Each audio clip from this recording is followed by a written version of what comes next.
சென்ற வகுப்பில்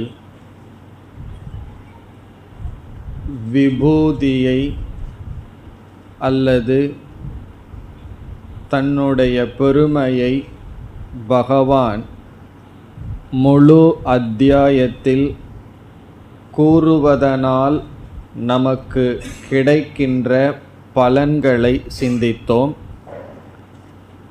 முதல் பிரயோஜனம் தியானத்திற்காக என்று பார்த்தோம்.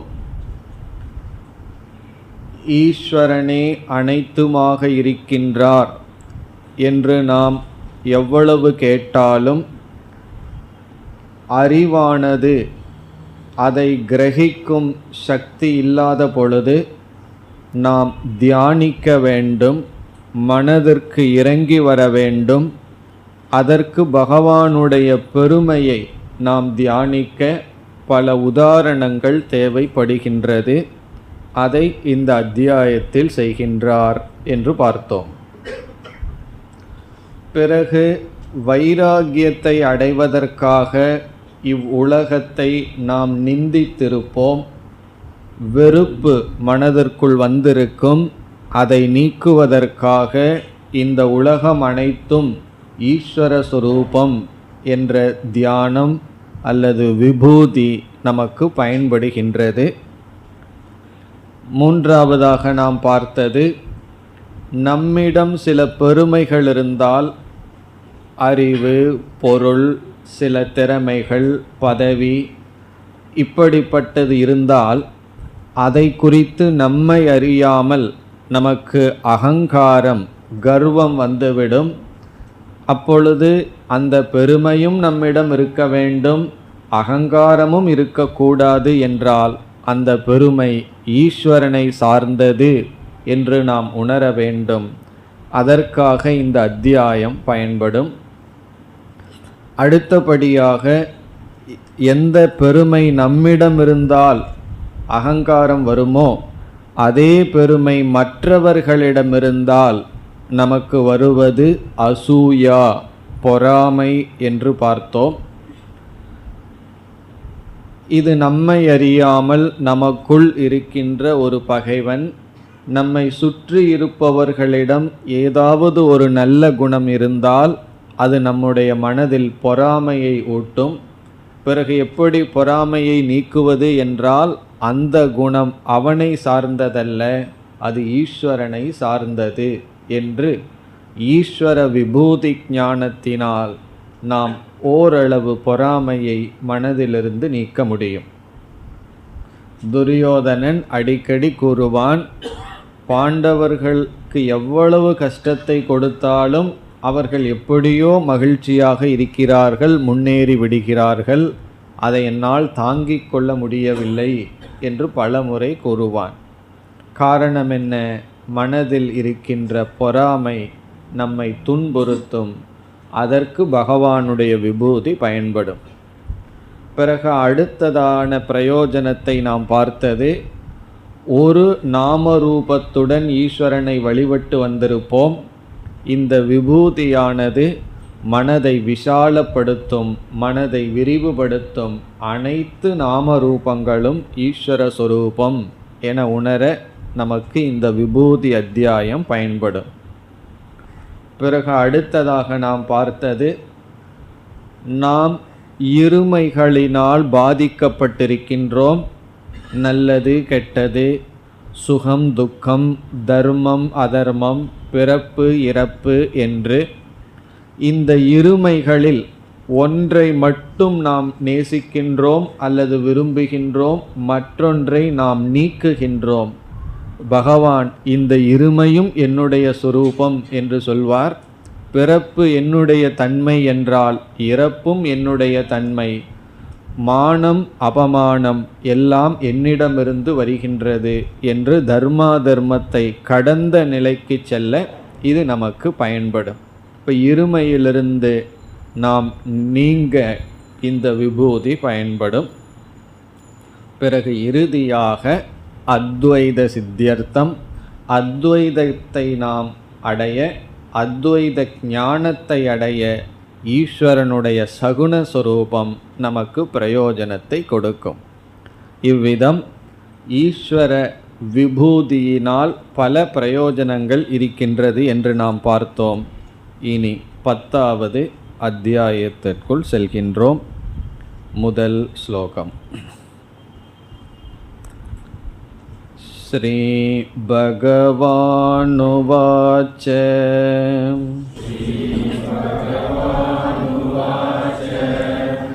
பூய ஏவ மகாபாஹோ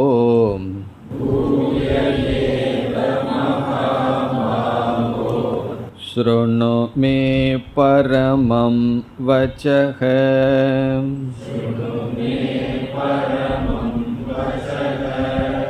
யத்தேஹம் ப்ரியமாணாய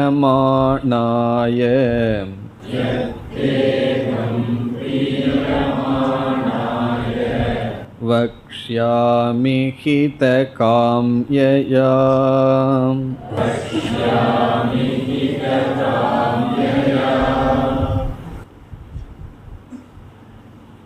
பகவான் தானே துவங்குகின்றார். அர்ஜுனனுக்கு கேள்வி கேட்க எந்த வாய்ப்பும் கொடுக்கப்படவில்லை. 9வது அத்தியாயம் முடிந்தவுடன் தானே பகவான் துவங்குகின்றார். முதல் 3 ஸ்லோகங்களில் தான் என்ன செய்ய போகின்றேன் என்கின்ற அறிமுகம் செய்கின்றார் பகவான். 1லிருந்து 3 வரை இன்ட்ரோடக்ஷன். தானே பகவான் நான் என்ன செய்ய போகின்றேன், இந்த அத்தியாயத்தில் என்ன சொல்லப் போகின்றேன் என்று சொல்லி முகவுரையாக சில கருத்துக்களை சொல்கின்றார். என்ன செய்ய போகின்றார் என்றால், நான் என்ன உனக்கு இதுவரை உபதேசம் செய்தேனோ அதையே மீண்டும் சில அம்சங்களை விளக்கமாக சொல்லப் போகின்றேன். புதிதாக நான் சொல்வதற்கு ஒன்றுமில்லை. நான் ஏற்கனவே உனக்கு உபதேசித்த சில கருத்துக்களை மீண்டும் சொல்லப் போகின்றேன். பிறகு எப்படி சற்று விளக்கமாக சிலவற்றை கூறப் போகின்றேன் என்று ஆரம்பிக்கின்றார் பகவான். முதல் சொல் பூய ஏவ மகாபாகோ. பூய ஏவ மகாபாகோ. மகாபாகோ என்று அர்ஜுனனை அழைக்கின்றார். ஹே அர்ஜுனா. பாகு என்றால் கைகள், மகாபாகு என்றால் நீண்ட கைகளை உடைய ஹே அர்ஜுனா. பூயக என்றால் மீண்டும். பூயக எகைன், மீண்டும். பூய ஏவ மீண்டும். பிறகு சொல்லுவார், மீண்டும் நான் சொல்ல போகின்றேன், அதை கேள் என்று பொருள். பூய ஏவ 2வது வரியில் வக்ஷ்யாமி என்று இருக்கிறது. அதோடு இந்த வார்த்தையை சம்பந்தப்படுத்த வேண்டும். பூய ஏவ வக்ஷ்யாமி, மீண்டும் நான் சொல்ல போகின்றேன். என்ன சொல்ல போகின்றேன் என்றால், என்னுடைய தத்துவம் அல்லது ஈஸ்வர சுரூபம், இவைகளை நான் மீண்டும் சொல்லப் போகின்றேன். அந்த நான் மீண்டும் சொல்லப் போகின்ற என்னுடைய மேலான வார்த்தையை நீ கேட்க வேண்டும். நீ கவனமாக கேள், ஸ்ரத்தையுடன் கேள் என்று சொல்கின்றார். இப்பொழுது ஏன் பகவான் மீண்டும் மீண்டும் ஒரே கருத்தை அல்லது அதே கருத்தை சொல்கின்றார் என்றால், பல காரணங்கள் இதற்கு கூறலாம். முதல் காரணம், அறியப்பட வேண்டிய விஷயம் மிக சூக்ஷ்மமாக இருப்பதனால். ஞாதவ்யஸ்ய சூக்ஷ்மத்வாத். ஞாதவ்யஸ்ய என்றால் அறிய வேண்டிய விஷயம் சூக்ஷ்மமாக இருப்பதனால். அதனால் என்னன்னா, மீண்டும் மீண்டும் சொல்ல வேண்டும், கேட்க வேண்டும். எளிமையாக இருக்கின்ற ஒன்றை ஒரு முறை படித்தால் போதும். பிறகு சூக்ஷ்மமான விஷயங்களை நாம் மீண்டும் மீண்டும் படிக்க வேண்டும். நியூஸ் பேப்பரை எவ்வளவு முறை படித்தா போதும்? ஒரு முறை படித்தாலே போதும். அல்லது ஒரு முறை படிக்காட்டி அதை விட நல்லது. ஆனால் பகவத்கீதையை நம்ம எவ்வளோ முறை படிச்சுட்ருக்கோம்?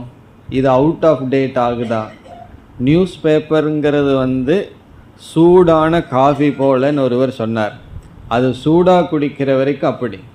செகண்ட் டே அடுத்த நாள் வந்தால் பழைய நியூஸ் பேப்பர் எப்படின்னா ஆறுன காஃபி போலன்னா அதில் அது ருசிக்காது. காரணம் என்ன? இன்னைய பேப்பர் வந்துட்டால் நேற்றைய பேப்பர் அது வேஸ்ட்டு, டஸ்ட்பின்னில் போடுவோம், இல்லை அதை விற்று ஏதாவது பண்ணுவோம். அதுபோல் அல்லாமல் பகவத்கீதை அல்லது புராணங்கள் இதிகாசங்கள் எல்லாம் நாம் மீண்டும் மீண்டும் படிக்க வேண்டும். காரணம், அங்கு பேசப்பட்ட கருத்து சூக்ஷ்மமாக இருக்கின்றது. அது முதல் காரணம். இரண்டாவது காரணம், துர்விக்ஞேயத்வாத், அறிவதற்கு கடினமாகவும் இருக்கின்றது. முதல்ல சூக்ஷ்மமாக இருக்கின்றது, இரண்டாவது கடினமாகவும் இருக்கின்றது. துர்விக்ஞேயத்துவம். இது எப்படி என்றால், நம்ம பகவத்கீதையை இப்பொழுது படிக்கின்றோம். பிறகு 2 வருடங்களுக்கு பிறகும் படித்தால், 2 வருடங்களுக்கு பிறகு படிக்கும்போது சில ஸ்லோகங்களினுடைய அர்த்தம் இப்போ புரிஞ்சிருக்காது, அப்போ புரியும். 2 வருடங்களுக்கு முன்னாடி படிச்சிருப்போம், இப்போ படிப்போம், சில ஸ்லோகங்களுக்கு அர்த்தம் இப்போ புரியும், நம்ம முன்ன படிச்சிருந்தா புரிஞ்சிருக்காது. காரணம் என்னவென்றால், நம்முடைய மனம் தூய்மை அடைய அடைய, மனம் பக்குவம் அடைய அடையத்தான் சில கருத்துக்கள் எல்லாம் நமக்கு புரியும். ஆரம்ப காலத்தில் 2வது அத்தியாயத்தில் பல ஸ்லோகங்கள் நமக்கு புரியவே புரியாது. யா நிஷா சர்வபூதானாம், ஞானிகளுக்கு இரவு, அஞ்ஞானிகளுக்கு பகல், அஞ்ஞானிகளுக்கு பகல், ஞானிக்கு இரவு, இப்படிப்பட்ட சில ஸ்லோகங்கள் எல்லாம் இருக்குது. ஏதோ கேட்கறதுக்கு நல்லா இருக்கிற மாதிரி இருக்குமே தவிர, கேட்கறதுக்கு இனிமையாக இருக்கும், ஆனால் அதனுடைய சூக்ஷ்மத்துவம் நமக்கு விளங்காது. காலம் ஆக ஆகத்தான் நமக்கு அது விளங்கும். அப்போ காலம் ஆக ஆக பகவத்கீதையினுடைய தத்துவம் அல்லது ஏதாவது வேதாந்த நூல்களினுடைய தத்துவம் விளங்கணும்னு சொன்னால் நம்ம என்ன செய்யணும்? அந்த காலம் வரை நாம் அதை படித்து கொண்டே இருக்க வேண்டும். மீண்டும் மீண்டும் படித்தால்தான் அதில் டச் இருக்க இருக்க நமக்கு பக்குவம் வர வர ஒவ்வொரு கருத்துக்களும் நமக்கு ஸ்புரிக்கும். ஏற்கனவே அதை நம்ம கிளாஸில் கேட்டு நோட்ஸில் எழுதி வச்சுருப்போம். அது எப்போ புரியும் என்றால், எப்போ நாம் தயாராகின்றோமோ அப்பொழுது புரியும். ஆகவே மீண்டும் மீண்டும் கேட்க வேண்டும், படிக்க வேண்டும். இனி 3வது காரணம் ஒரு ஆசிரியர் கூறுகின்றார். ஏன் மீண்டும் பகவான் சொல்கிறார்? ஏன் மீண்டும் நாம் கேட்க வேண்டும்? பகவான் ஏன் மீண்டும் சொல்கிறார்? அதற்கு இந்த காரணம். நாம் ஏன் மீண்டும் கேட்கணும்? பகவானுக்கு வேறு வேலை இல்லாமல் இருக்கலாம், நான் ஏன் மீண்டும் மீண்டும் கேட்கணும்? ஒருக்கா கேட்டாச்சே போதும், அப்படி அல்ல. ஏன் மீண்டும் கேட்க வேண்டும்? அதற்கு காரணம், ஒரு கருத்தை நாம் புரிந்து கொள்ளும் வரை மீண்டும் மீண்டும் கேட்க வேண்டும். அதுக்கு ஒரு நியதி கூறுவார்கள். அவகதி பர்யந்தம் ஸ்ரோதவ்யத்வாத். அவகதி பர்யந்தம், பர்யந்தம்னா வரை, அவகதினா புரிந்து கொள்ளும் வரை. அவகதி பர்யந்தம் ஸ்ரோதவ்யத்வாத், கேட்கப்பட வேண்டியது என்பது ஒரு நியமம். இப்போ ஒருவர் நம்மிடம் கேட்கிறார், நான் எவ்வளவு நேரம் சாப்பிடணும்? அது என்ன நம்ம சொல்லுவோம்? எவ்வளவு சாப்பிட்டா உன்னுடைய வயிறு நிறைகின்றதோ அவ்வளவு சாப்பிடணும். அதுக்கெல்லாம் நியதி கிடையாது. உனக்கு 5 இட்லி, உனக்கு 7 இட்லின்னு எல்லாம் கிடையாது. அது ஆளுக்கு ஆள் மாறுபடும். சில பேர்த்துக்கு ஒரு 12 போனால் தான் ஏதோ பாதி வயிறு நிறைஞ்ச மாதிரி இருக்கும். அதனால் எவ்வளவு நேரம் நான் சாப்பிடணுங்கிறது எதை பொறுத்து? அவரவர்களை பொறுத்து. அதே போல் எவ்வளவு நாள் நான் இந்த சாஸ்திரத்தை படிச்சுட்ருக்கணும், சிரவணம் பண்ணணும்னா எவ்வளவு நாள் பண்ணுனா புரிகின்றதோ அவ்வளவு நாள் செய்யணும். அதனால் நான் எவ்வளவு நாள் கிளாஸுக்கு வரட்டும்னு கேட்டால் என்ன சொல்கிறது? எவ்வளவு நாள் வந்தால் புரியுதோ அவ்வளவு நாள் நாம் வர வேண்டும். பகவானுக்கு 18 அத்தியாயம் 700 ஸ்லோகம் வரைக்கும் தேவைப்பட்டது அர்ஜுனனுக்கு புரிய வச்சு, சரி நீ சொல்கிறபடி நான் கேட்குறேன்னு சொல்கிறதுக்கு தேவைப்பட்டது. ஒரு கால் அர்ஜுனன் ஆரம்பத்திலேயே சொல்லியிருந்தான்னா நமக்கு இந்த கீதை கிடைச்சிருக்காது. அதனால் அர்ஜுனன் கொஞ்சம் மந்தமாக இருக்கிறது நமக்கெல்லாம் உதவியாக இருந்திருக்கு. அர்ஜுனனுக்கு ரொம்ப புத்தி சரின்னு சொல்லியிருந்தான்னா என்ன ஆகிறது? சனகாதி முனிவர்களெல்லாம் பேசாமல் மௌனத்திலேயே காரியத்தை முடித்து விட்டார்கள். அதனால் நமக்கு உபதேசமாக ஒன்றும் கிடைக்கல. இப்போ அர்ஜுனன் புரிந்து கொள்ளும் வரை பகவான் உபதேசிக்க வேண்டி இருப்பதனால் பகவானே சொல்கிறார், நான் மீண்டும் சொல்கின்றேன், நீ கேட்க வேண்டும். இப்போ பூய ஏவ மகாபாகோ ஸ்ருணு மே பரமம் வச்சக. ஸ்ருணு என்றால் கேள், நீ கேட்க வேண்டும். மே என்னுடைய, மே என்றால் என்னுடைய, பரமம் வச்சக மேலான சொல்லை, மேலான சொல்லை நீ கேட்க வேண்டும். பகவானே சொல்கிறார், நான் சொல்கிறது சாதாரணமான வார்த்தைகள் அல்ல, மேலான சொற்கள், உயர்ந்த சொற்கள். சொற்களில் உயர்ந்தது தாழ்ந்தது எப்படி என்றால், சொற்களினால் குறிக்கப்படும் பொருள் உயர்ந்ததாக இருந்தால் அந்த சொல் உயர்ந்தது, சொல்லினால் குறிக்கப்படும் பொருள் கீழ்மையாக இருந்தால் அந்த சொல் கீழ்மையானது. சொல்லுக்கு உயர்வு தாழ்வு கிடையாது, சொல்லினால் குறிக்கப்படும் பொருளை பொறுத்து அமைகின்றது. இங்கு பரபிரம்மத்தை விளக்க இருக்கின்ற அல்லது ஈஸ்வரனுடைய பெருமையை பேசுகின்ற சொற்களாக இருப்பதனால் அந்த சொற்களை பகவான் பரமம், மேலான, உத்தமமான என்று வர்ணிக்கின்றார். என்னுடைய மேலான சொல்லை நீ கேட்க வேண்டும்.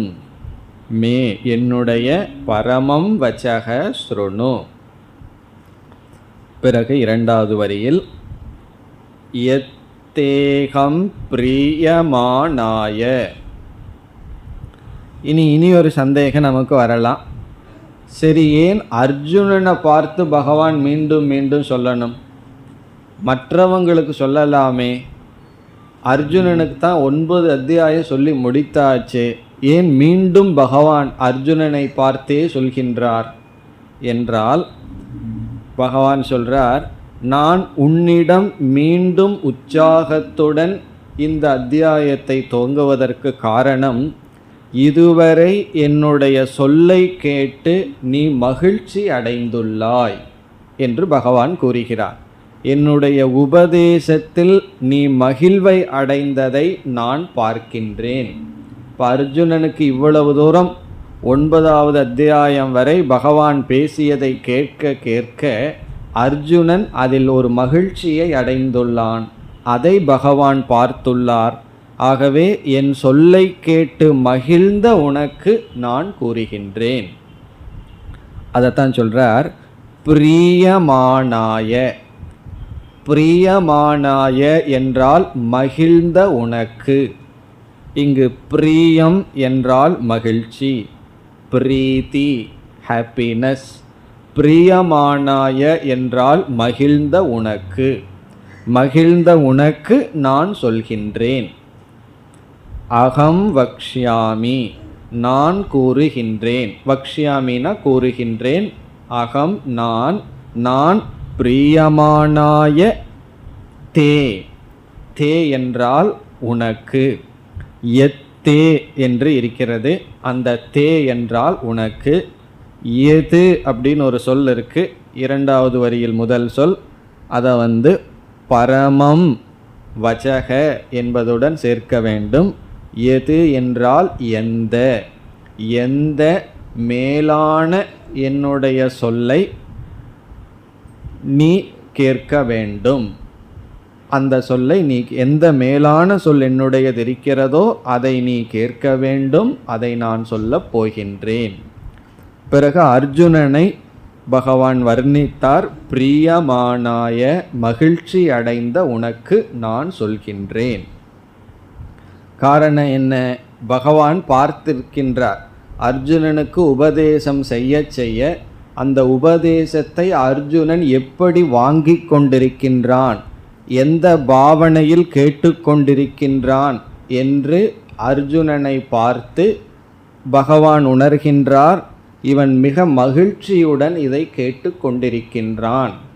அமிர்தத்தை அருந்தினால் அல்லது மிக மிக நமக்கு சுவையாக இருக்கின்றதை நாம் உண்டால் அல்லது பருகினால் எவ்வளவு மகிழ்ச்சியாக முகம் இருக்கும் அந்த நேரத்தில்.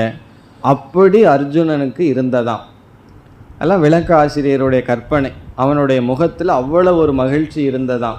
எது என்ன மகிழ்ச்சி? பகவானுடைய சொல்லை கேட்க கேட்க. அதனால தான் பகவானுக்கே உற்சாகம் வந்திருக்கு. அர்ஜுனன் ஏதோ பக்கம் திரும்பிட்டு இருந்தான்னு வச்சுக்கோமே, சீக்கிரம் முடியுங்கன்னு சொல்லி ஏதோ பேசிகிட்டு இருக்கீங்க, சீக்கிரம் முடியுங்கன்னு திரும்பிட்டார்னா பிறகு பகவானுக்கு ஒரு மகிழ்ச்சி வருமா?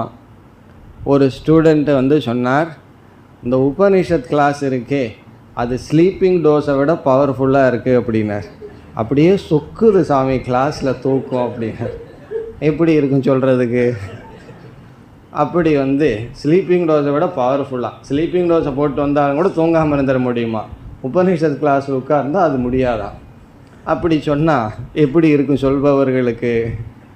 அப்படி இல்லாமல் அர்ஜுனன் ரொம்ப மகிழ்ச்சியாக கேட்டுக்கொண்டிருந்திருக்கின்றான். நீங்கள் சொல்வதை கேட்க கேட்க மகிழ்ச்சியாக இருக்கின்றது என்ற பாவனையில் இருந்திருக்கின்றான்.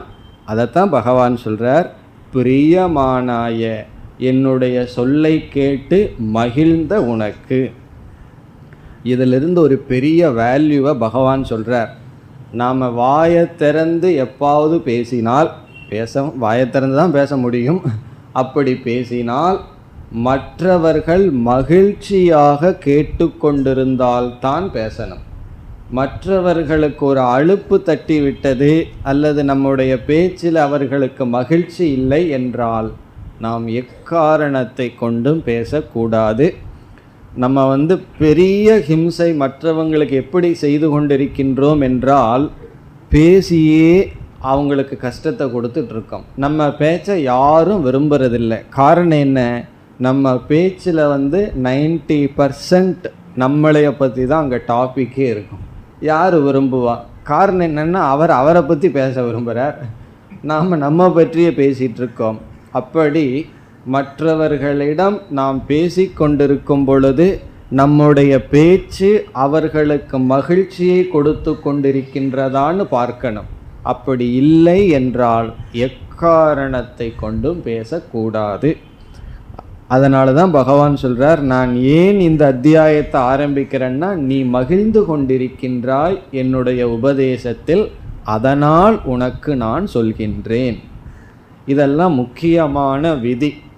வேதாந்தமெல்லாம் அல்லது கீதையெல்லாம் படிக்கிறதுக்கு முன்னாடி இந்த டாப்பிக்கெல்லாம் நமக்கு தெரிஞ்சிருக்காது. அதனால் பேசுகிறதுக்கு விஷயம் குறைவாக இருக்கும். இப்போ இதெல்லாம் கொஞ்சம் தெரிஞ்ச உடனே மீண்டும் மைண்டுக்குள்ளே சில இன்ஃபர்மேஷன் போயாச்சு. அது அங்கே உள்ள காதில் போன உடனே வாயில் ஃபோர்ஸாக வெளியே வரும். அங்கே உள்ளே போன உடனே நேராக வெளியே வர்றதுக்கு காத்துட்ருக்கும். உடனே யார் கிடைக்கிறாங்களோ அவங்கள பிடிச்சி உட்கார வச்சு, கீதை கிளாஸுக்கு போகிறையான்னு ஒரு வார்த்தை கேட்டுட்டா உட்கார வச்சு என்னென்னலாம் கேட்டனோ அதையெல்லாம் சொல்ல வச்சு, இனி அடுத்த முறை நம்மைய பார்த்தாவே அது கீதைன்ட்டு ஓடி விடுவார்கள். அப்படி இருக்கக்கூடாது. அது கீதைக்கே நம்ம செய்கின்ற அபமானம். ஏன்னா இந்த மாதிரி பல இடங்களில் நடக்கிறத நம்ம பார்க்கின்றோம். அதனால தான் இதை வலியுறுத்தி கூறுகின்றேன். சாஸ்திரம் நம்ம படிக்க படிக்க இந்த சாஸ்திரம் நம்மை அமைதிப்படுத்த வேண்டுமே தவிர அதிகமாக பேச வைக்கக்கூடாது. பேச்சை சாஸ்திரம் குறைக்க வைக்கணுமே தவிர சாஸ்திரம் உள்ளே போய் பேச்சை அதிகப்படுத்தக்கூடாது. அதனால தான் இங்கே பகவான், நீ பிரியமாக இருப்பதனால், மகிழ்ந்த காரணத்தினால் நான் உனக்கு சொல்கின்றேன். அகம் வக்ஷ்யாமி, அகம் வக்ஷ்யாமி தது ஸ்ருணு, நான் சொல்லப் போகின்றேன், அதை நீ கேள். இனி கடைசி சொல் ஹித காம்யயா. பகவான் அர்ஜுனனுக்கு உபதேசம் செய்யும் பொழுது என்ன காரணம், ஏன் அர்ஜுனனுக்கு சொன்னாருங்கிறத பிரியமானாயங்கிற சொல் விளக்குகிறது. அர்ஜுனனுக்கு சொல்வதனால் பகவானுக்கு என்ன பிரயோஜனம், அப்படி அர்ஜுனனுக்கு சொல்வதிலிருந்து பகவானுக்கு என்ன கிடைக்கின்றது என்றால், பகவான் சொல்றார், உனக்கு உபதேசம் பண்ணுறதுனால எனக்கு ஒரு காசும் பிரயோஜனம் இல்லை, எனக்கு என்னுடைய அடிப்படையில் எந்த பிரயோஜனமும் எனக்கு இல்லை. பிறகு ஏன் சொல்கிறீர்கள், உன்னுடைய நன்மைக்காக.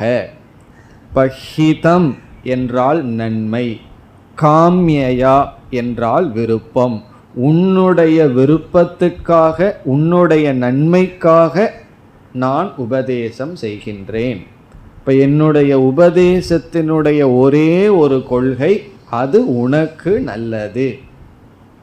காரணம் என்ன, நான் ஏற்கனவே பூர்ண சுரூபமாக தான் இருக்கேன், எனக்கு பேசணும் அல்லது பேசக்கூடாது என்ற எந்த நியமமும் கிடையாது. உன்னுடைய நன்மைக்காக நான் உபதேசம் செய்கின்றேன்.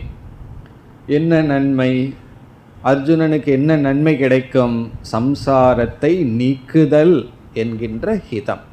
ஹிதம்னா நன்மை, இங்கு நன்மை என்ன, சம்சாரம் நீங்குதல் என்ற நன்மையின் பொருட்டு. இப்போ ஹித காமியா என்றால் உன்னுடைய நன்மையின் பொருட்டு நான் என்னுடைய உபதேசத்தை கேட்டு மகிழ்ந்து கொண்டிருக்கின்றாய், அந்த காரணத்தினால் உனக்கு நான் மீண்டும் சொல்ல போகின்றேன். அந்த மேலான என்னுடைய சொல்லை நீ கேட்பாயாக. இந்த ஸ்ருணுங்கிறத கடைசியில் சேர்த்திக்கணும். நான் சொல்ல போகின்றேன், அந்த மேலான சொற்களை நீ கேட்க வேண்டும். இப்போ ஏற்கனவே அர்ஜுனன் கேட்டுட்டு தானே இருக்கான், பிறகு எதற்கு நீ கேட்க வேண்டும் சொல்கிறார் என்றால், ஸ்ரத்தையுடன் மீண்டும் கவனமாக கேட்க வேண்டும் என்று இந்த ஸ்லோகத்தில் பகவான், நான் சொல்ல போகிற விஷயம் பெரிய விஷயம், அது மேலான சொற்கள், பிறகு நீ மகிழ்ந்து கொண்டிருக்கின்றாய், அதில் எனக்கு மகிழ்ச்சி, பிறகு உன்னுடைய நன்மைக்காக நான் சொல்லப் போகின்றேன், அதை கேள் என்று ஆரம்பிக்கின்றார். இனி அடுத்த ஸ்லோகம். நமே விதுசுரகணாஹ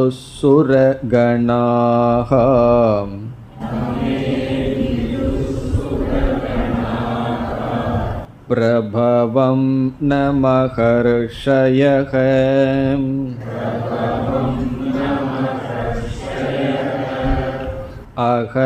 அகமாதிர்ஹி தேவானாம்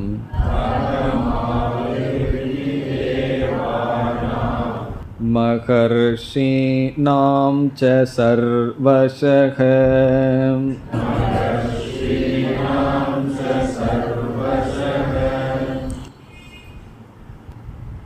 அர்ஜுனன் நினைக்கலாம், நீங்கள் சொன்னது போதும், மீதியை நான் வேறு யாராவதிடம் கேட்டுக்கொள்கின்றேன், நீங்களே எதற்கு சொல்லிக் கொண்டிருக்கிறீர்கள், உங்களிடமிருந்து எதற்கு நான் கேட்க வேண்டும், வேறு யாராவது எனக்கு உபதேசம் செய்யட்டும் என்று அர்ஜுனன் நினைக்கலாம்.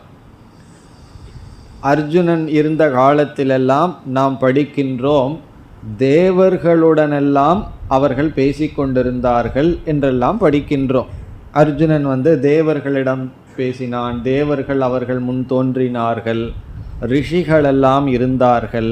அப்படி ரிஷிகளும் தேவர்களும் சஞ்சரித்து கொண்டிருந்த சமயத்தில் நான் அவர்களிடமிருந்து உங்களுடைய பெருமையை அல்லது ஈஸ்வர தத்துவத்தை கேட்டு தெரிந்து கொள்ளலாம், ஏன் நீங்கள் உபதேசிக்க வேண்டும் என்ற சந்தேகம் வரலாம்.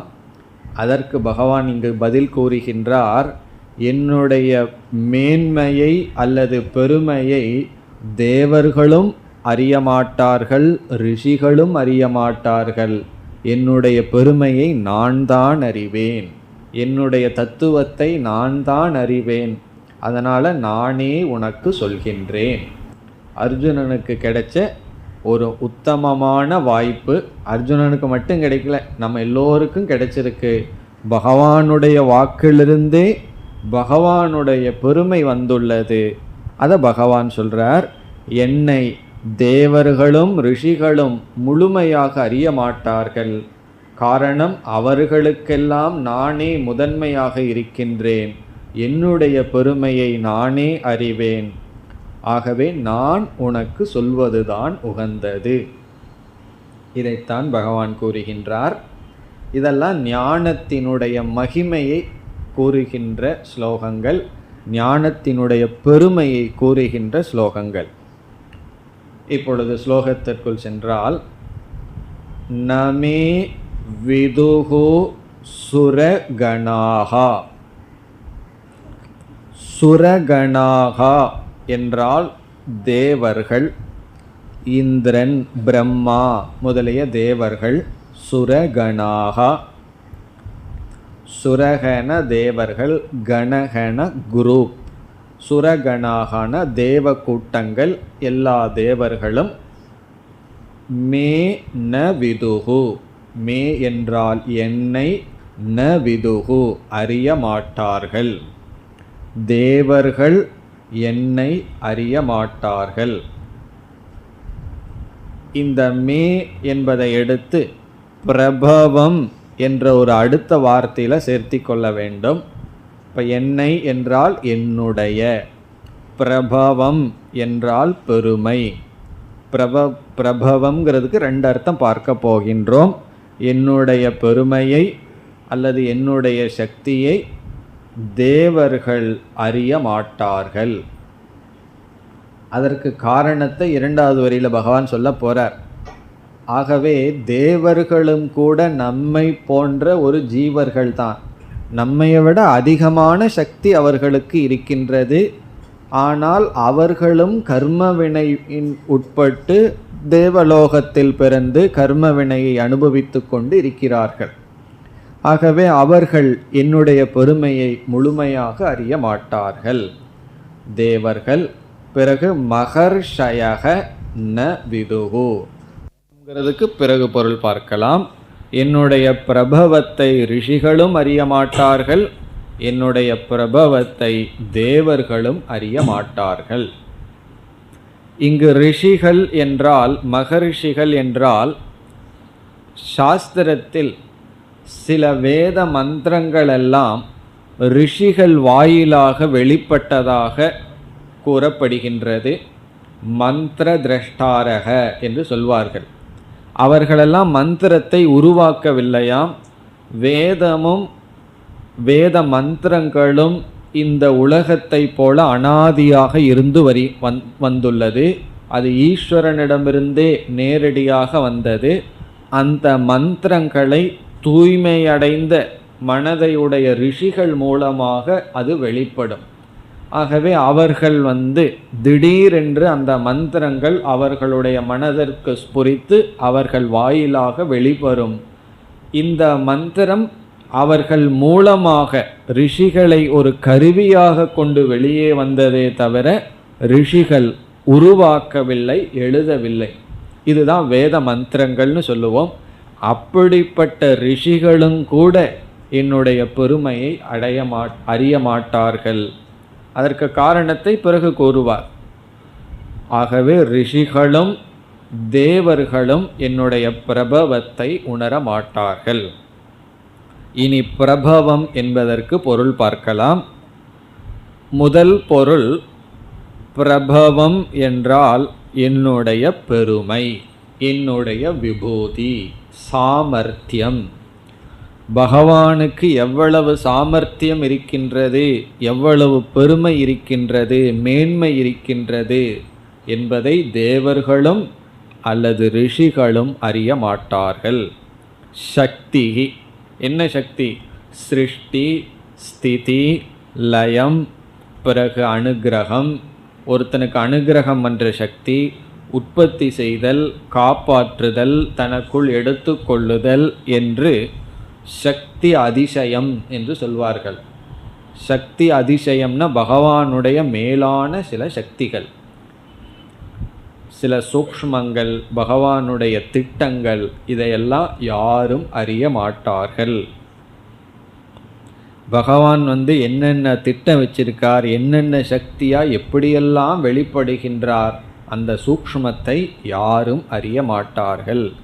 ஏன்னா மகரிஷிகளுக்கெல்லாம் எதிர்காலத்தை பார்க்கிற சக்தி, பிறகு கடந்த காலத்தை பார்க்கிற சக்தி எல்லாம் இருக்கின்றது என்று சொல்வார்கள்.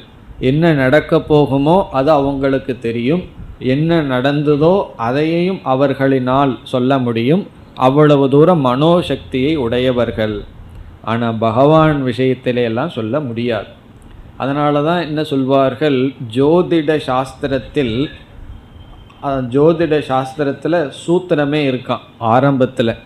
அந்த சூத்திரம் என்ன சொல்லுது என்றால், யாரும் எதையும் பூர்ணமாக நிர்ணயிக்க முடியாது. அப்படி தான் ஜோதிட சூத்திரமே ஆரம்பிக்கின்றதாம். அப்படின்னா என்ன அர்த்தம்னா, ஏதோ கொஞ்சம்தான் ஃபோர்காஸ்ட் பண்ணலாம். நம்ம வெதர் ரிப்போர்ட் சொல்கிற மாதிரின்னு வச்சுக்கோங்களேன். மழை பெய்யாதுன்னு சொல்லிகிட்டு இருப்பாங்க, பெஞ்சிட்ருக்கும். பெய்யும்னு சொல்லுவார்கள், அது பெய்யாது. அதே போல் கேட்டால் என்ன சொல்வார்கள், நாங்கள் அவ்வளவுதான் சொல்ல முடியும், அதற்கு மேலே பெய்கிறது பெய்யாது பகவான் கையில் இருக்கின்றது. அதே போல தான் ஜோதிடமும். இந்த மகரிஷிகளாகட்டும் தேவர்களாகட்டும் அவர்களுக்கு சில சக்தி இருக்கின்றது. ஆனால் என்னுடைய பெருமையை பூர்ணமாக உணரும் சக்தி அவர்களுக்கு கிடையாது. இப்போ பிரபவங்கிறதுக்கு ஒரு பொருள் சக்தி, பகவானுடைய பெருமை. இரண்டாவது பொருள் உற்பத்திகி, தோற்றம்.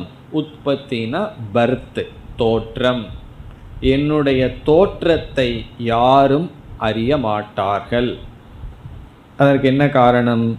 என்னுடைய தோற்றத்தை ரிஷிகளும் பார்த்ததில்லை, தேவர்களும் பார்த்ததில்லைன்னு என்ன அர்த்தம்? எனக்கு தோற்றமே இல்லை, நான் அனாதி காலமாக இருக்கின்றேன். இவர்களெல்லாம் இடையில் தோன்றியவர்கள். ஏதோ ஒரு சிருஷ்டியில் இந்த தேவர்களையும் ரிஷிகளையும் நான் படைச்சிருக்கேன், என்னுடைய தோற்றத்தை எல்லாம் இவர்கள் கண்டதில்லை. இப்போ என்னுடைய பிரபவம், என்னுடைய தோற்றம், என்னுடைய பெருமையை தேவர்களாகட்டும் ரிஷிகளாகட்டும் அறிய மாட்டார்கள். பிறகு இரண்டாவது வரியில் அகம் ஆதிர்ஹி தேவானாம் மகர்ஷீனாம் ச. தேவானாம் தேவர்களுக்கும், மகர்ஷீனாம் ச மகர் ரிஷிகளுக்கும், மகர்ஷிகளுக்கும் தேவர்களுக்கும் அகம் நான் ஆதிகி. இந்த இடத்துல ஆதிகி என்ற சொல்லுக்கு பொருள் காரணம். காரணம், நானே தேவர்களுக்கும் ரிஷிகளுக்கும் காரணமாக இருக்கின்றேன். என்னிடமிருந்து தோன்றியவர்கள்தான் தேவர்களும் ரிஷிகளும். இதனுடைய அர்த்தம் என்னன்னா, என்னுடைய ஒரு சிறிய விபூதி தான், பெருமை தான் ரிஷிகளும் தேவர்களும். அந்த என்னுடைய ஒரு சிறிய பெருமை என்னை எப்படி முழுமையாக விளக்க முடியும், புரிந்து கொள்ள முடியும்? என்னுடைய ஒரு சிறிய அம்சம்தான், என்னுடைய சக்தியினுடைய சிறிய வெளிப்பாடுதான் தேவர்களும் ரிஷிகளும். இதையெல்லாம் படிக்கும்போது நம்மகிட்ட ஏதாவது கொஞ்சம் அறிவோ சக்தியோ இருந்தால் என்ன புரிஞ்சுக்கணும்? தேவர்களிடம் ரிஷிகளிடம் இருக்கின்றதே பகவானை சார்ந்ததுன்னா, நம்மிடம் இருக்கின்றது அனைத்தும் பகவானுடைய விபூதி. பிறகு கடைசி சொல் அகமாதிர்ஹி தேவானாம் மகர்ஷீனாம் ச சர்வசக.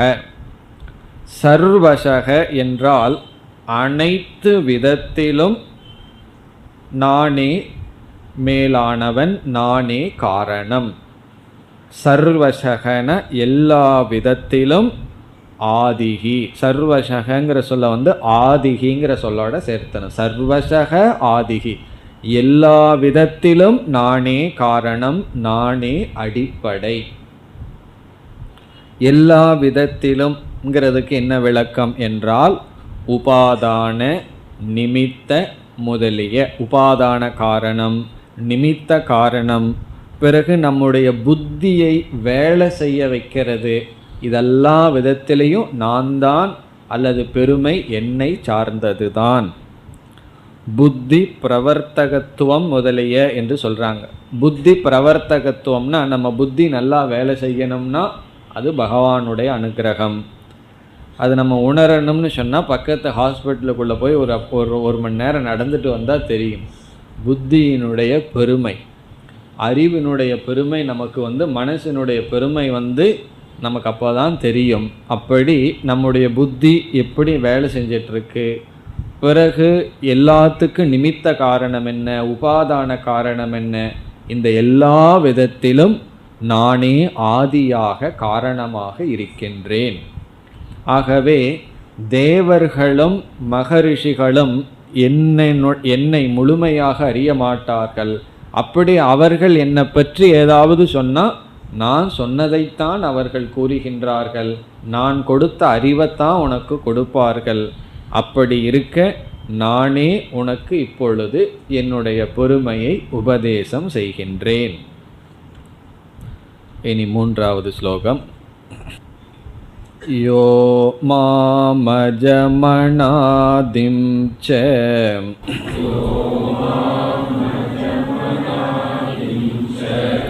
வேத்தி லோகமகேஸ்வரம்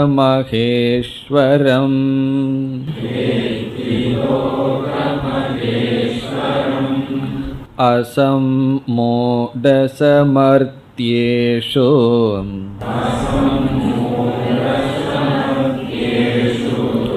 சர்வபாபைः பிரமுச்யதே.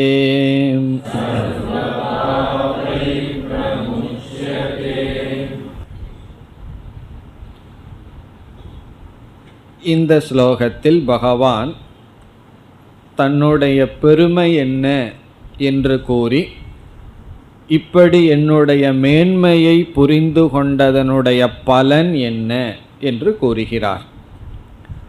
ஈஸ்வர சுரூபம், ஈஸ்வர ஞான பலம், பகவானுடைய தன்மையை கூறி, இப்படிப்பட்ட என்னுடைய பெருமையை தெரிந்து கொண்டதனால் ஒருவன் என்ன பிரயோஜனத்தை அடைகின்றான்.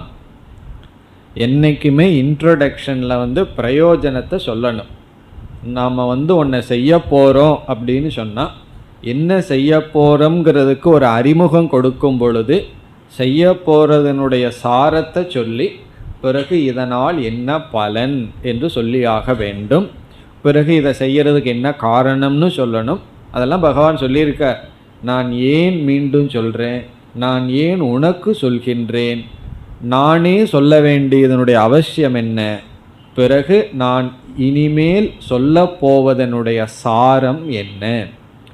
10வது அத்தியாயத்தினுடைய முழு சாரத்தையே பகவான் இந்த ஸ்லோகத்தினுடைய முதல் வரியில் அடக்கிவிட்டார். இப்போ முதல் வரியில் என்ன சொல்கிறாரோ அதுதான் இனிமேல் வரப்போகின்ற அத்தியாயத்தின் சாரம்.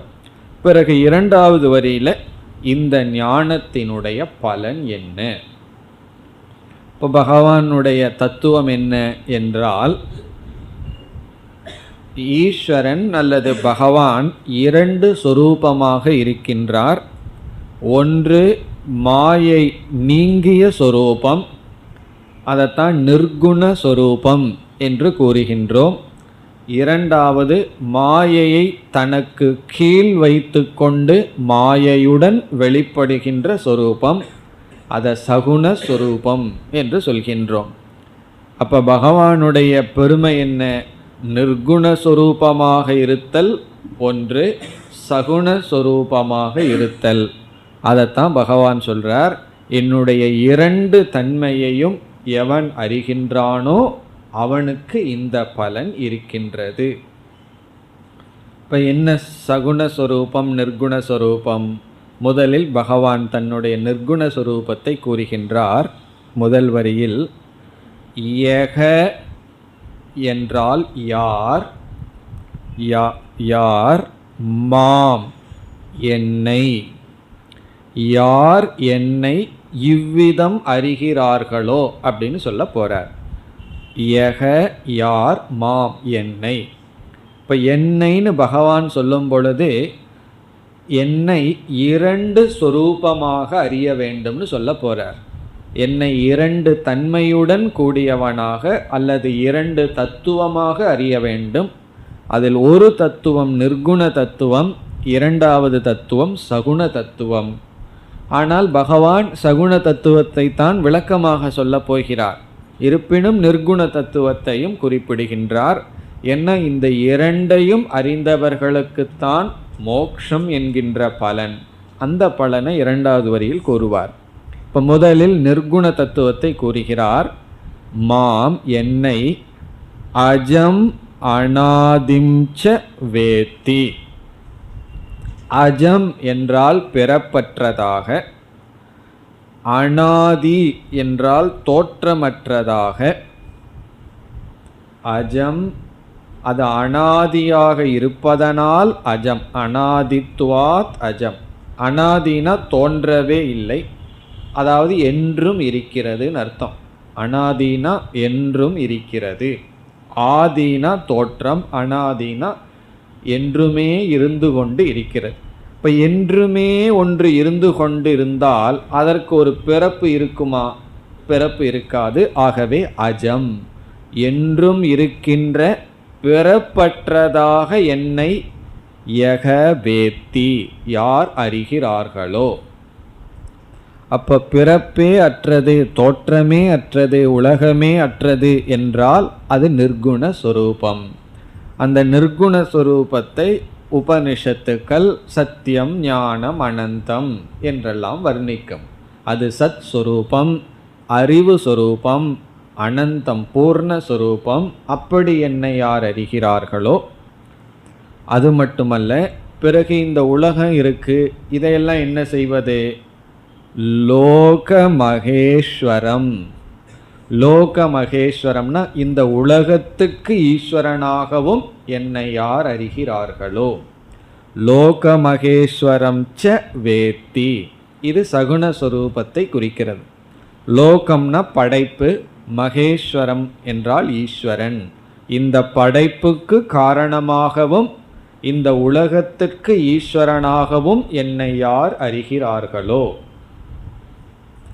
அப்போ பகவானை நம்ம எப்படி அறியணும்? இந்த உலகத்துக்கு ஈஸ்வரனாகவும் அறியணும், பிறகு இந்த உலகம் அற்றவராகவும் அறிய வேண்டும். பிரபஞ்சோபசமம்னு சொல்லப்படும். பிறகு இந்த பிரபஞ்ச சொரூபமாகவும் இருப்பதாக கூறப்படும். இப்படி யார் அறிகிறார்களோ, இதுதான் சாரம். ஈஸ்வரனுடைய சகுண சொரூபம், நிர்குண சொரூபம். ஆனால் இந்த அத்தியாயம் முழுவதும் இனிமேல் சகுணத்தை தான் சொல்ல போகிறார். இந்த லோக மகேஸ்வரத்தை தான் விளக்க போகிறார். பிறகுதான் நிர்குண சொரூபத்தை விளக்குவார்.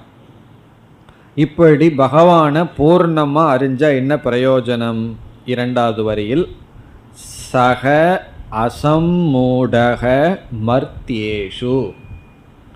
மர்த்தியேஷு என்றால் மனிதர்களுக்குள், மனிதர்களுக்குள். மர்த்தியக என்றால் மனிதன், மர்த்தியேஷுன மனிதர்களுக்குள்.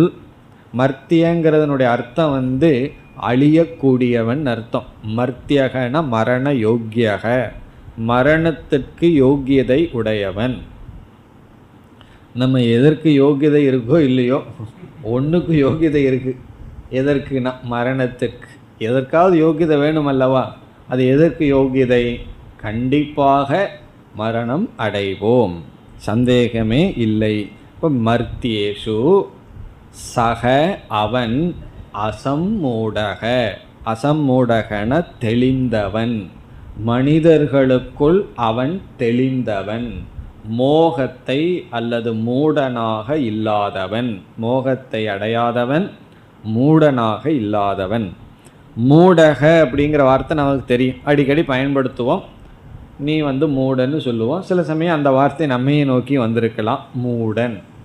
சம்மூடன் அப்படின்னா மூடர்களை எல்லாம் ஃபில்டர் பண்ணோம்னு வச்சுக்கோமே, அதில் தேங்கி நிற்கிறவன் தான் சம்மூடன். சம்யக் மூடக, நன்கு மூடனாக இருப்பவன்.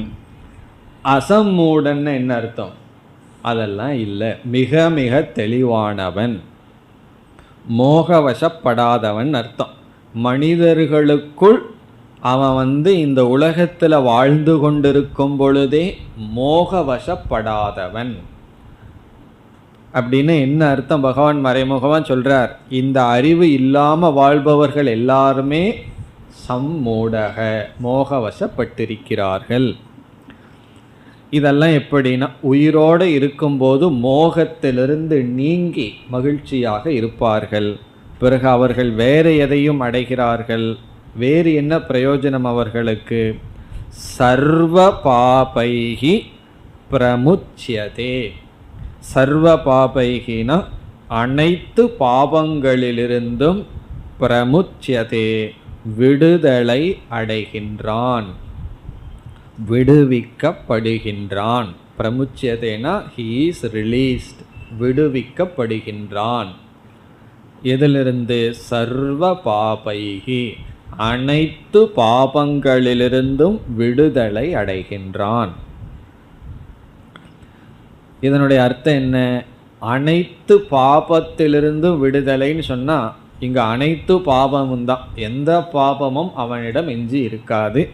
இதிலிருந்து என்ன தெரியுது? அவன் இதற்கு முன்னாடி எவ்வளவு பாபியாக இருந்திருந்தாலும் உன்னுடைய பாபமெல்லாம் போச்சுன்னு சொன்ன என்ன அர்த்தம்? ஏற்கனவே பாவமெல்லாம் இருந்திருக்குன்னு அர்த்தம். பாவமே இல்லாதவனுக்கு போய் பாவம் போச்சுன்னு சொல்ல முடியாது. இப்போ உனக்கு எவ்வளவு பாவம் உன்னுடைய அக்கௌண்ட்டில் இருந்திருந்தாலும் அதெல்லாம் என்ன ஆகும்னா, சில கம்ப்யூட்டரில் டோட்டல் எரைஸ்ன்னு ஒன்று வரும். அப்படின்னு என்ன முழுமையாக அழிச்சிடுறது. சில டிஸ்கில் ஒவ்வொரு ட்ராக்காக நீ எரைஸ் பண்ணலாமா அல்லது டோட்டலாக எரைஸ் பண்ணலாமான்னு அதுவே கேட்கும். நம்ம ஒவ்வொரு ட்ராக்காமல் எரைஸ் பண்ணலாம் அல்லது டோட்டலாமல் எரைஸ் பண்ணலாம். இங்கே பகவான் சொல்கிறார், சர்வ பாபைகி, ஒரே ஸ்ட்ரோக்கில் ஒரே ப்ரெஸ் என்னென்னா டோட்டல் எரைஸ், எல்லா பாவமும் சென்று விடும். சரி, பாவம் இருந்தால் என்ன, இல்லாட்டி என்னன்னு கேட்கக்கூடாது. ஒவ்வொரு பாபமும் நமக்கு துக்கத்தை கொடுத்து கொண்டு இருக்கும். ஒவ்வொரு பாவமும் நமக்கு என்ன கொடுக்கும்? துக்கத்தை கொடுக்கும். எல்லா பாவமும் போச்சுன்னா என்ன அர்த்தம்? எல்லா துக்கமும் நமக்கு சென்று விடும். பூர்ண துக்க நிவர்த்திகி, மீண்டும் ஜென்மம் கிடையாது, மீண்டும் மரணம் கிடையாது. பிறகு துக்க நிவர்த்தி தான் பலன். பகவானை பற்றி தெரிஞ்சுக்கிறதுக்கும் என்னுடைய துக்க நிவர்த்திக்கு என்ன சம்பந்தம்? இது ரொம்ப சம்பந்தம் அவ்வளோ சுலபமாக புரியாது. இப்போ எனக்கு தலைவலிக்குது அல்லது என் வீட்டில் எத்தனையோ பிரச்சனை, அதனால நான் துக்கப்பட்டுருக்கேன். பகவான் சகுணமாக இருக்கார் நிர்குணமாக இருக்கார்னு தெரிஞ்சுக்கிறதுக்கும் என்னுடைய துக்கத்துக்கு என்ன சம்பந்தம்? இதை நம்ம பலமுறை அங்கங்கே பார்த்துருக்கோம். என்ன சம்பந்தம் என்றால், என்னுடைய துக்கத்துக்கு நான் எதை காரணம்னு சொல்கிறேனோ அதுவே மோகமாக தான் இருக்குது. அது உண்மையிலேயே காரணம் அல்ல. என்னுடைய துக்கத்துக்கு இந்த உலக காரணம்னு சொல்லிகிட்டு இருக்கோம், அது கிடையாது. இந்த உலகத்தை நான் பொருள்படுத்துகின்ற விதம் காரணம். இந்த உலகம் காரணம் அல்ல, சொற்கள் காரணம் அல்ல. ஒரு சொல் என்னை நோக்கி வருது, அந்த சொல் என்னுடைய துக்கத்துக்கு காரணம் அல்ல. அந்த சொல்லுக்கு நான் என்ன பொருள் கொடுக்குறேங்கிறது தான் காரணம். பிறகு நான் என்ன பொருள் கொடுப்பேன்னா, என்ன நான் எப்படி புரிஞ்சிருக்கிறேனோ அதனுடைய அடிப்படையில் தான் நான் பொருள் கொடுப்பேன். ஆகவே என்ன புரிஞ்சுக்கிறதுல ஒரு பிரச்சனை இருந்ததுன்னு சொன்னால் அதனுடைய அடிப்படையில் பொருள் கொடுப்பேன். பிறகு என்ன பொருள் எப்படி கொடுப்பேன்னா, என்ன நான் துக்கப்படுத்திக்கிற மாதிரி பொருள் கொடுத்து துக்கப்படுத்தி கொள்வேன். ஆகவே ஆத்ம அஜ்ஞானந்தான் எல்லா துயரத்திற்கும் காரணம்.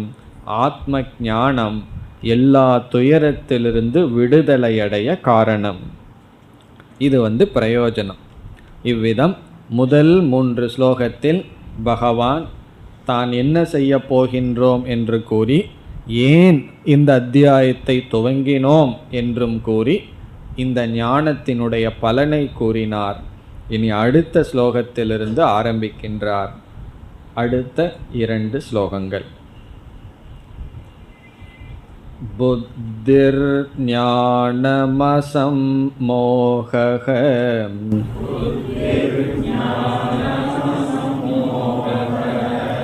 க்ஷமா சத்யம் தமஷமஹ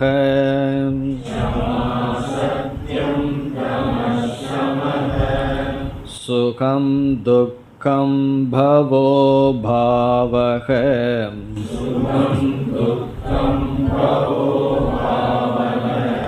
பயம் ச பயமேவ ச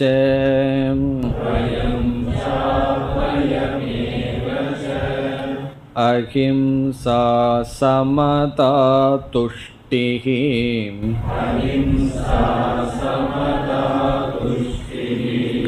தபோதானம் யசோ யசஹ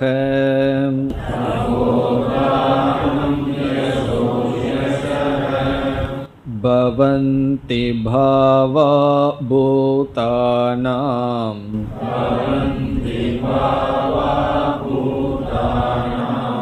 மத்த ஏவ ப்ருதக் விதாஹ.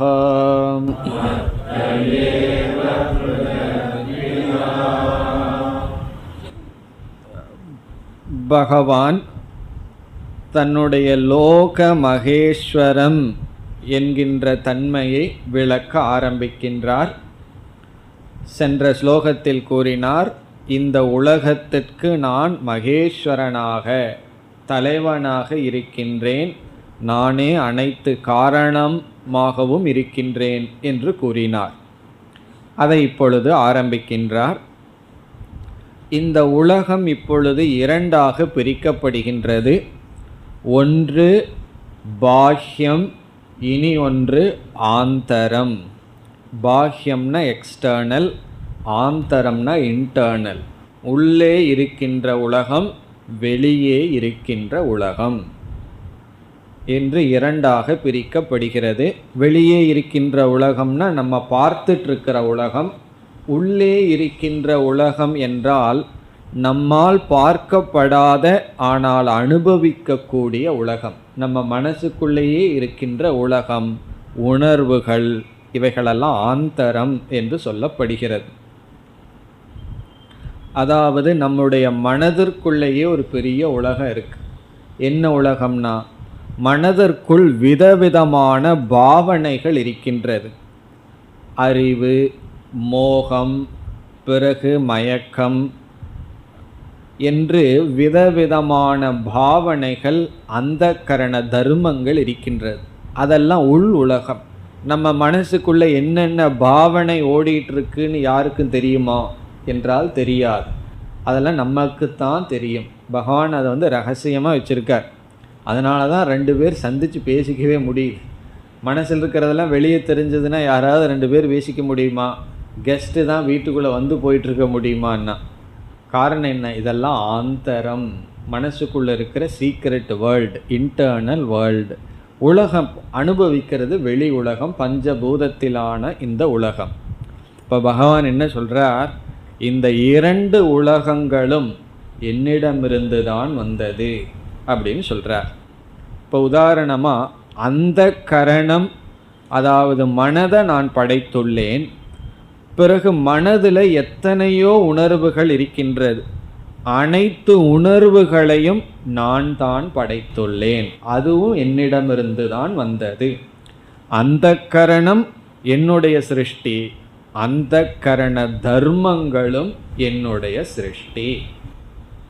அந்த கரணம்னா மனசு. மனதும் பகவானிடமிருந்து தான் தோன்றியது. பிறகு மனதில் விதவிதமான தர்மங்கள் இருக்கின்றது, பண்புகள் அல்லது குவாலிட்டிஸ், குணங்கள் இருக்கின்றது. அதுவும் என்னிடமிருந்து தான் உற்பத்தி ஆனதுன்னு சொல்கிறார். அந்த கரணஸ்த தர்மங்களும் என்னிடமிருந்து தோன்றியது. எப்படி என்றால், இப்போ ஒரு மெட்டீரியல், ஒரு ஆப்ஜெக்ட் படைக்கப்படுகிறது. அந்த பொருளுக்கு எத்தனையோ தன்மைகள் இருக்கும். அந்த தன்மைகளும் அந்த பொருளையும் நம்ம பிரிக்க முடியாது. இப்போ பகவான் சொல்கிறார், எல்லா ஜீவராசிகளுக்கும் நான் மனசை படைத்துள்ளேன், ஸ்தூல உடலை படைத்தேன், ஸ்தூல பிரபஞ்சத்தை நான் படைச்சிருக்கேன். இதெல்லாம் என்னிடமிருந்து தான் வந்தது. பிறகு பஞ்சபூதங்களுக்குன்னு சில தன்மைகள் இருக்கும், அதுவும் என்னிடமிருந்து வந்தது. அந்த பஞ்சபூதங்களினுடைய சேர்க்கை ஆன மனம் இருக்கின்றது. அந்த மனதில் விதவிதமான தன்மைகள் இருக்குது, விதவிதமான உணர்வுகள் இருக்கின்றது. இப்போ தானம் பண்ணலான்னு ஒரு புத்தி, பிறகு சமங்கிற சாதனையை பின்பற்றலாங்கிற ஒரு உணர்வு, தமங்கிறத பின்பற்றலாம்ங்கிறது உணர்வு, சத்தியம் பேசலாங்கிறது மனசுக்கு ஒரு உணர்வு இருக்குது, பொறுமையாக இருக்கணுங்கிறது ஒரு உணர்ச்சி, பிறகு மனதுக்கு வர்ற சுகம், துக்கம், பயம், அபயம், இதெல்லாம் என்ன? மனதில் வருகின்ற உணர்வுகள். இதெல்லாம் உள் உலகம்.